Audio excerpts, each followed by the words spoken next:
If you're looking to understand and use the text-to-speech block in MindStudio, I've got you covered. I'm going to show you everything you need to know about it. Now, before we get started with the video, there is a link in the description to get started with MindStudio. It is an affiliate link, so if you do click on it, you'll be supporting the channel because we'll be getting a small kickback. So, without further ado, let's climb straight into it. So for text-to-speech, you will need to upgrade to a paid plan on MindStudio, and from here you will go and you will have a workflow that looks somewhat like this.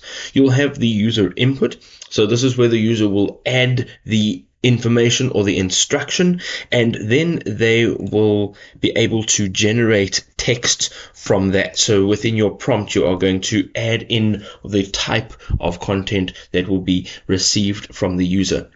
Just over here on your main display, your canvas, you'll hit the plus icon just next to the generate text, and you will use the text to speech over here. All right, so of course I'm not on a paid plan, I'm on a free plan, but when you click on it, you will have something that looks like this, and it will just say text to speech. Now, once you click on it, the prompt that you use inside here will go into the text to speech prompt, which is this one here, and you will use the double brackets as you see over here, and in between the double brackets you will have your generate text input prompt.